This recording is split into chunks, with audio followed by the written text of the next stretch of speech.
Good morning and welcome to the Core Connection. I'm Mira Rubin here with you on Enlightened World Network.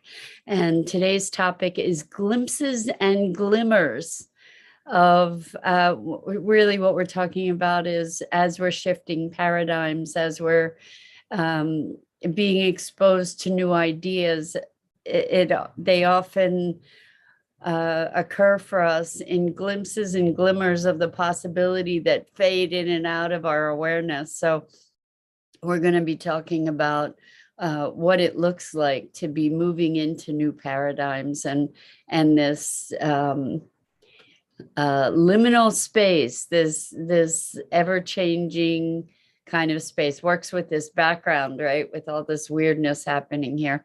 Anyway, before we get started, let's take a minute or two to get present. So let's take a deep breath in through your nose and hold it.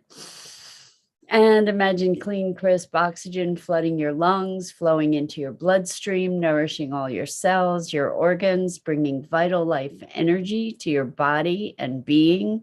And as you exhale any tension, stress, negativity, fatigue. And now let's take another deep breath in through your nose and hold it. This time, imagine brilliant, bright light lighting you up from the inside out, illuminating, electrifying, and energizing all your cells, all your molecules, all your electrons, creating this brilliant beam of light from your heart out into the world. And as you exhale any remaining tension, stress, negativity, fatigue.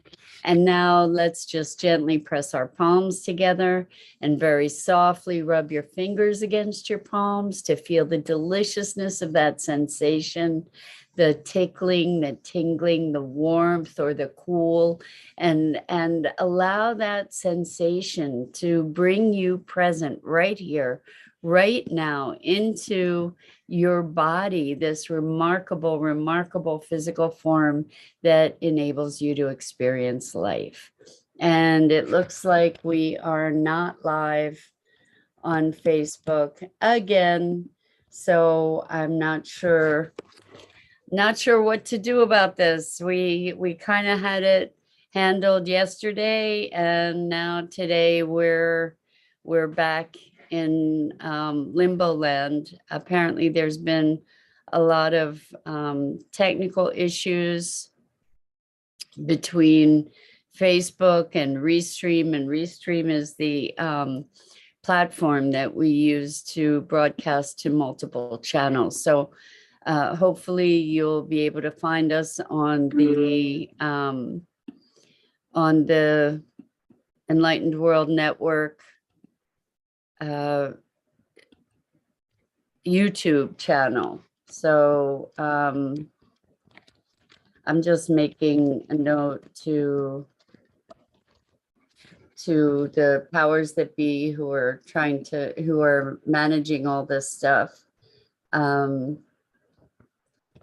let them know that it's not working yet again. Anyway, so glimpses and glimmers. We're going to go ahead, even though we don't know if you guys are seeing this or not.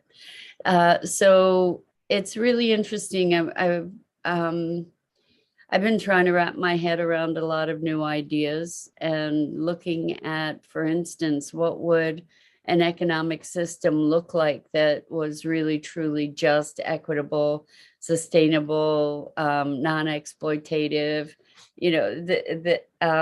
and what's essential in considering such a thing is to be looking at what the intentions are of this economic system. I don't have any answers, so not going to make you hold your breath for some kind of answer here. I'm in an inquiry, in an exploration, but in looking at that and thinking about these things, when we're conceptualizing new possibility, it's very difficult or very challenging to extract ourselves from the context of the existing paradigms, right? Because we're so immersed in it, we don't even see it. We're so immersed in it that the concept, trying to conceptualize something fresh, it's not necessarily even in our reach. And so I had a really, really interesting conversation with someone, a friend yesterday, who is, what she's up to is creating a new paradigm for business, right? But what we have to work with is our existing paradigm for business. So how do you create a new paradigm? And we were talking about, for instance, updates to software. And, you know, when you have a structure, that structure reinforces itself, right? So with software, you have a foundational software, you add features, you fix bugs, but you still have that initial foundation. And it may come to a point where you're so busy trying to modify an existing system that it becomes over heavy, it becomes burdensome and kludgy and clunky, and the best thing to do would be to reconceptualize it, rather than trying to build on a foundation that is no longer relevant or no longer functional, or is built on false assumptions, perhaps. So I think that this is a very interesting thing to be looking at, because we are at a point in time where we recognize the failure of so many of the structures that we've created, and this is also a conversation about fixing problems, because problems are defined by something that's already existing, and the limitations to the way that we can fix those problems is also defined by the existing structure. So as we look at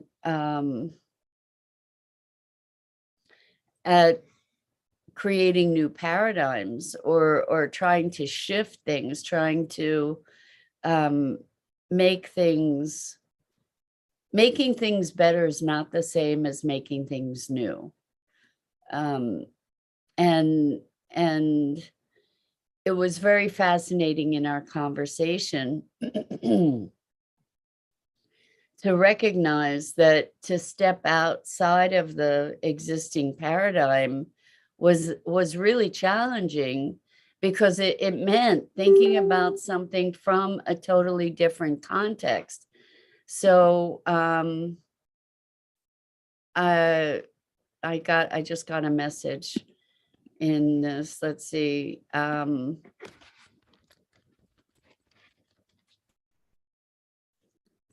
So anyway, so let's see. What we were talking about is time management. Okay, time management. We all assume what we want to do is manage our time more effectively, right? Certain tasks should take certain amount of time, and time is money, right? Well, how about that assumption that time is money? That like there are some fundamental assumptions that we start with that I'm sorry, I'm getting some communication here, but so I'm trying to manage how to go live with you guys so that you can actually see what's happening and manage the text. Oh, well. So new ideas, like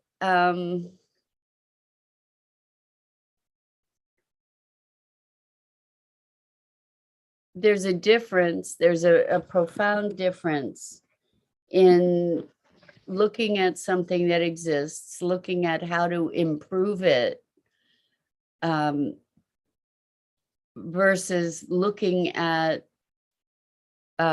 possibility. When we look at a problem, we're looking at something that is structured.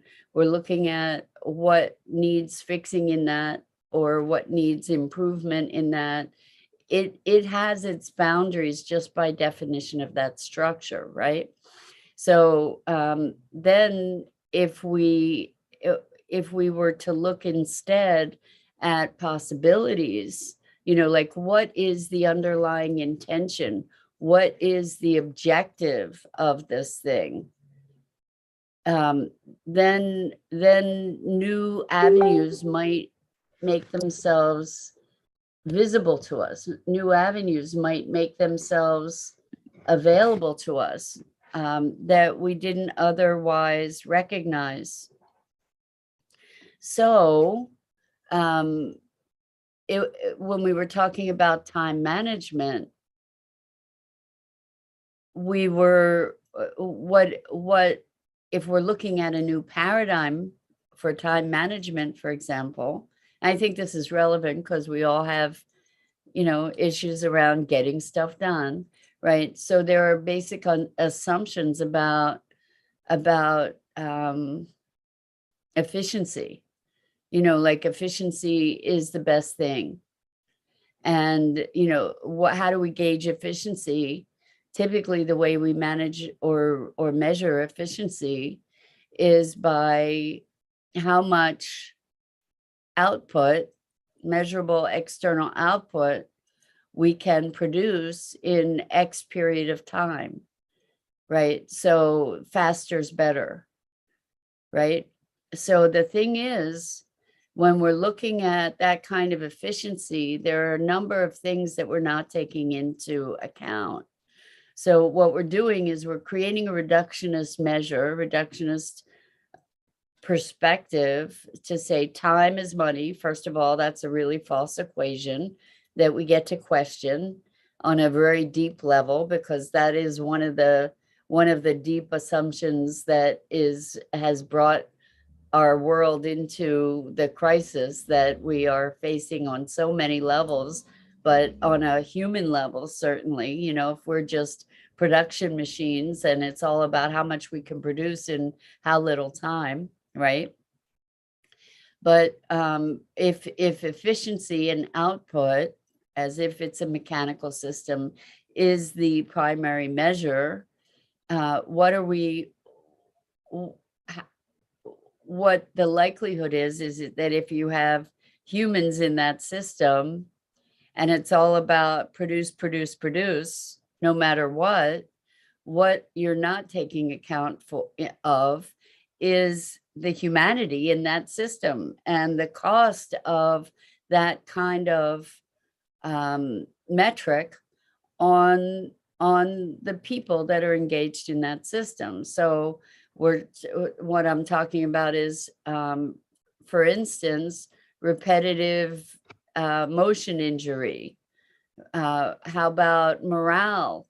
How about the human experience of work in that kind of environment where it's just drive to producing some certain outcome? So if your people aren't happy and you run through people, you're churning through people like a commodity, what kind of cultural, social environment are you creating, and what's the cost of that?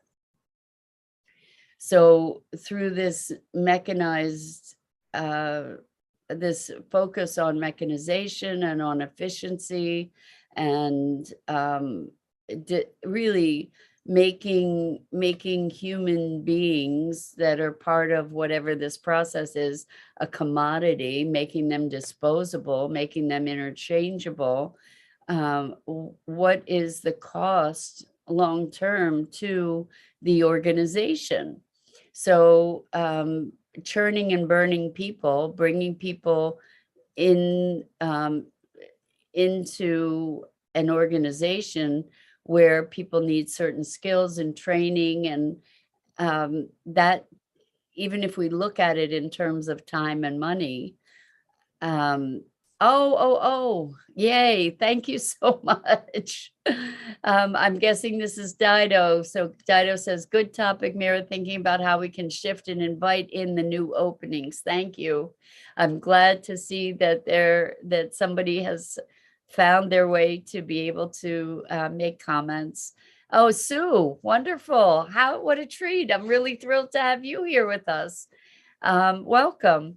So what we're looking at is how we can shift paradigms and what it means to do that, and how we get glimpses and glimmers of the possibility, but it really takes time and a process to be able to open ourselves to a new way of thinking about things. And so really what we've done in so many ways is we've created this reductionist approach to life, to nature, to life, to business, to relationship, to everything. It's become, sort of a mechanistic notion that reduces things down to their parts rather than looking at the system. And when we were talking about a shift of paradigm for business, like a new way of doing business, what arises in my perspective is the need to be looking at the system, at the greater whole, to be looking at the health of the system.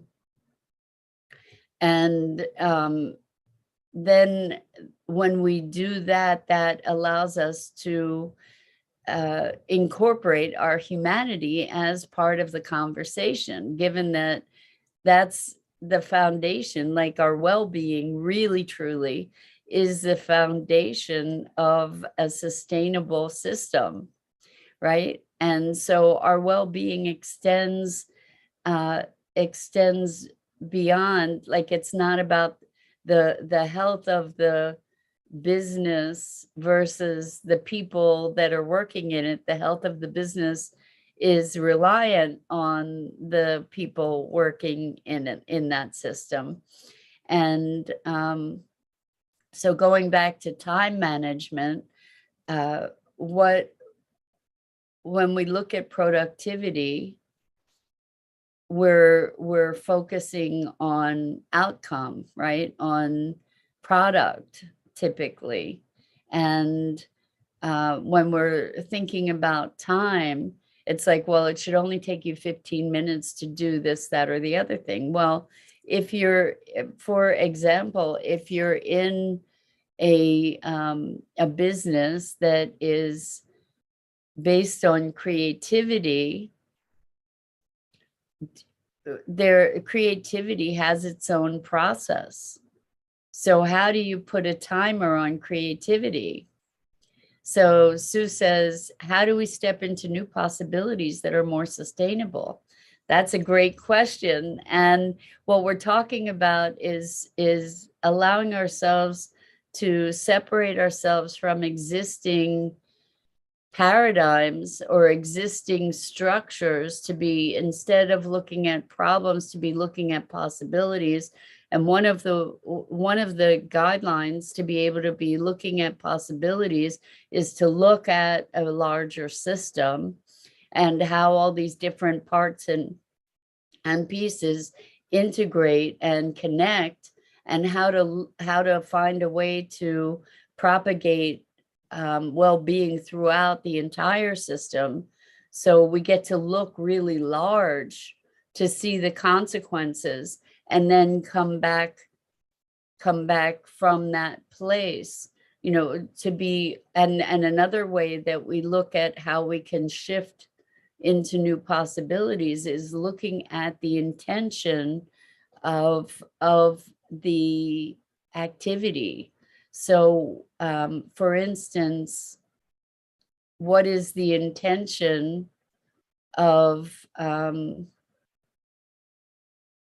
time management? I guess we could look at that. Like, what is the intention of the business that we're doing? When we're looking at time management, is the intention for greater output, and is we just get to question the fundamental assumptions. So it was really interesting in terms of motivation, you know, like when we're in the flow, part of that is that we're in alignment with ourselves, right? And when we look at certain tasks, there are certain tasks that we just don't like doing, right? Well, part of why we might have a great aversion to what it is we're doing is because we don't associate meaning. We don't associate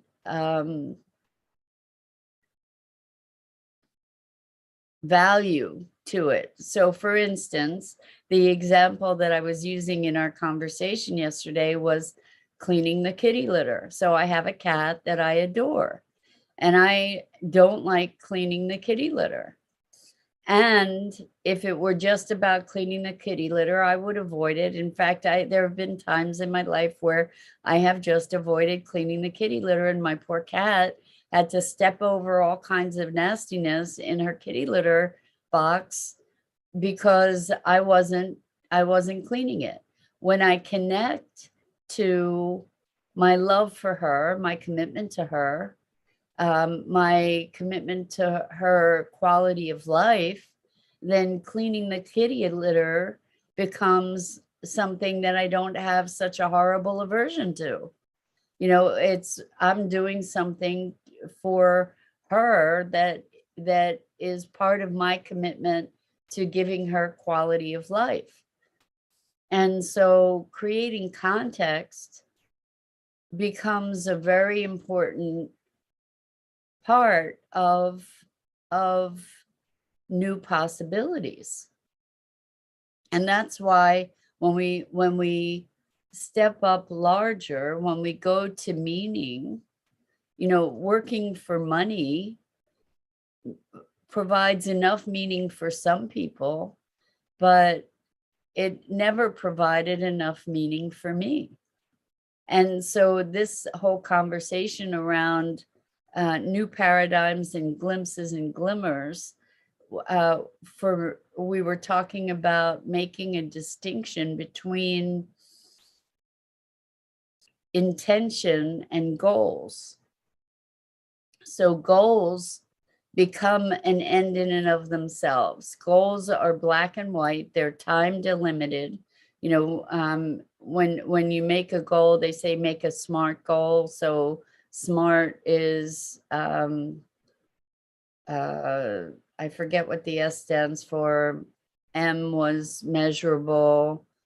It's something that's within your control. It's clearly defined. It's measurable. It's time delimited. Anyway, goals are black and white. You either make it or you don't.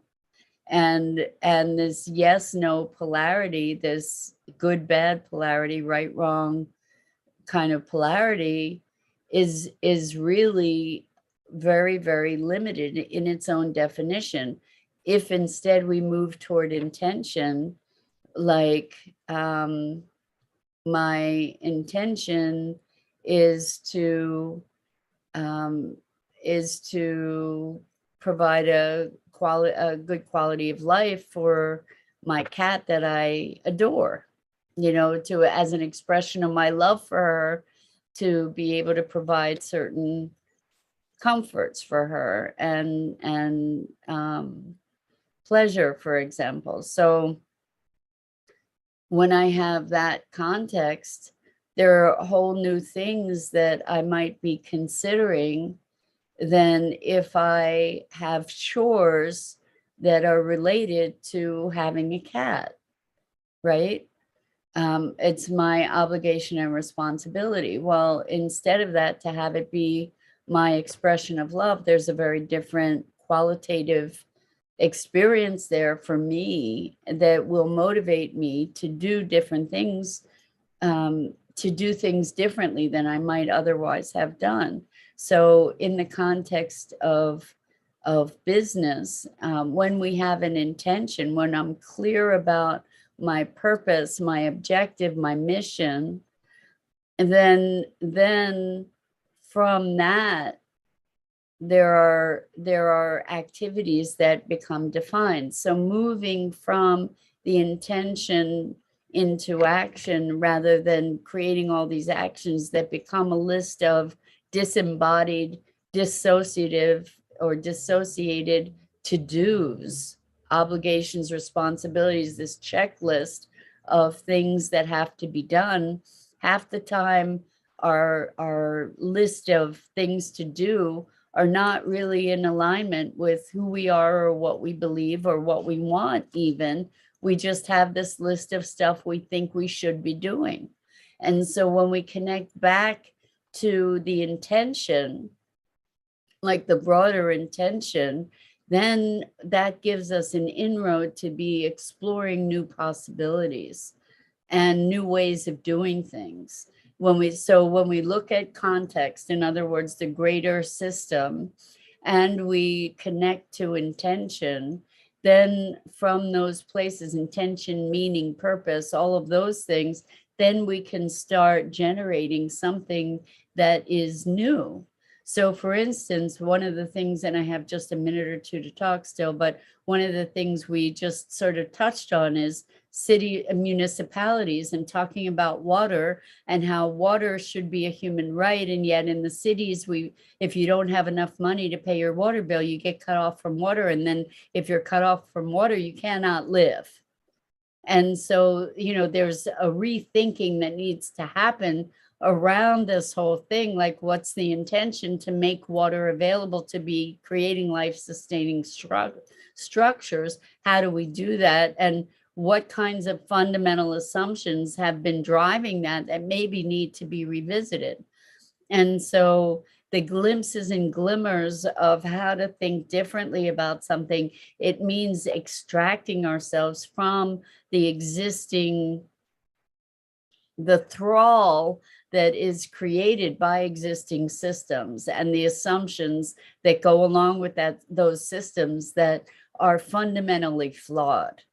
And we don't get to escape those flaws until we escape the focus on the existing system, to look at the broader ecology, the broader system, and the intentionality, the purpose that we want to be achieving.